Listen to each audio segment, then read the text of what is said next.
سهل تكون حاضرة اقترب. مشاهدينا متابعينا مرحبا بكم، والمباراة الثانية من تحدي ركل الكرة في العارضة على ملعب النصر في منطقة الباوية. هذه البطولة برعاية تجهيزات الاتحاد ومركز السيد باقر الزاملي للموبايل. طبعا جائزة الفائز بالمركز الأول موبايل مقدمة من مركز سيد باقر الزاملي.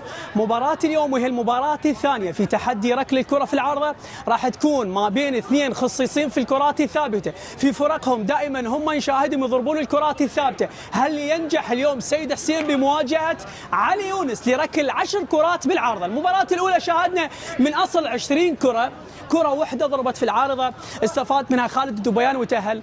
اليوم راح نتعرف على ثاني المتأهلين إلى الدور الثاني. أول المنفذين مباراة بين سيد حسين وعلي يونس راح يكون علي يونس هو الذي سينفذ أولا. مرحبا بك كابتن علي، نرحب بك في ملعب النصر في بطولة ومسابقة تحدي ركل الكرة في العارضة. تسلم كابتن. جاهز؟ جاهز ان شاء الله. تمرنت زين؟ تمرنت وجاهز ان شاء الله. فقط في العارضة الأفقية 10 كرات، إذا عدلك الحكم 5 ثواني وانت نفذت، إذا قال 5 ونفذت حتى لو ضربت في العارضة تنحسب ضايعة، قبل لا تنفذ تنحسب ضايعة، لازم تحسب حسابك. جاهز؟ جاهز. تفضل. علي يونس سينفذ كرته الأولى وبانتظار هل يصيب من أول الكرات، ترسل بهذا الشكل لكنها أيضا ضائعة. أول الكرات أهدرت، الثانية بدأ يقترب شيئا فشيء، بدأ يقترب. هذه الثالثة لكن علت هذه المرة، علت الرابعة. هل يصيب من خلالها علي يونس؟ توتر واضح، ارتفاع في دقات القلب وترقب حاضر من المنافسة السيد حسين اللي يبدأ واحد أصابها علي يونس، الركلة الأولى في القائم والثانية لكن ضاعت. هو يبدأ شيئا فشيء يقترب من العرض الأفقية، ولكن هاي وين؟ خارج أرض الملعب. هل يأتي آخر 3 كرات أرسلت بهذا الشكل؟ يا لعيب يا فنان، ينجح بالثانية والثالثة. هل تكون حاضرة؟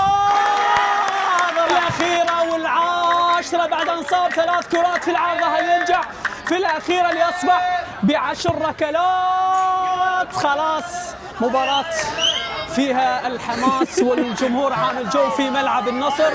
ما شاء الله على الجمهور، عامل أجواء في ملعب النصر. علي يونس من أصل 10 كرات صار 3 كرات فقط. سيد حسين الثانية بعد ما شاهدنا المنافس الأول علي يونس سدد 10 ركلات، أصاب 3 مرات العارضة الأفقية. الآن جاء الدور على سيد حسين. مرحبا بك سيد. كابتن حبيبي الغالي، نرحب بك في ملعب النصر. الله يسلمك يا حبيبي. في مسابقة تحدي ركل الكرة في العارضة. حبيبي الغالي، شاهدت المنافس علي يونس 10 كرات 3 مرات أصاب. أنت الآن مطالب ب4 كرات تأهلك إلى الدور القادم. 3 كرات نلجأ إلى ركلة بركلة. نعم. 2 يعني تودع المنافسة. جاهز؟ جاهز. مستعد؟ إن شاء الله. اتوكل نفذ. يلا حبيبي نفذ بالنار. يا إسراوي. حمود. الركلة الأولى لسيد حسين وهو مطالب ب4 ركلات كي يتأهل إلى الدور القادم. هذه أول الكرات وهناك ترقب وانتظار.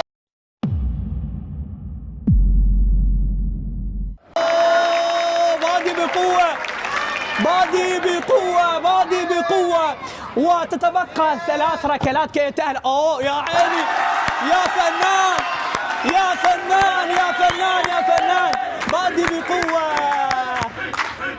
الله، علت العارضة بسنتيمترات بسيطة، يبحث عن الثالثة. هذه تسديد. بدأ بداية قوية لكن بعد ذلك بدأ يتراجع كأنما انخفضت البطارية لسيد حسين. هو مطالب بركلتين حتى يتأهل. هذه لا لا لا لا لا لا لا لا لا، انخفض مستوى. ربما واحد من الجمهور حسن سيد حسين. الركلة السابعة هل يصيب من خلالها؟ ترقب حاضر. هل يأتي بالتعادل؟ 3 مقابل 3 وعنده 3 كرات وهو مطالب بتنزيل واحدة من هذه ال3 حتى يتأهل. باي علي يونس، باي باي. الآن تأهل سيد حسين حتى لو أضاع هذه الكرة الأخيرة. في القائم الايمن والايسر غير محسوبه.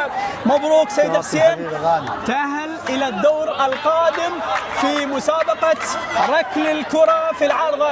أصاب 4 ركلات وعلي يونس أصاب 3 ركلات. مبروك لسيد حسين، هارد لك لعلي يونس، تأهل معنا إلى الدور القادم. إلى هنا انتهت المباراة الثانية من تحدي ركل الكرة في العارضة. صار عندنا متأهلين، الأول خالد الدبياني، واليوم يتأهل معنا سيد حسين، وبانتظار مباراة قادمة ننتظر منكم المشاهدة والاستمتاع.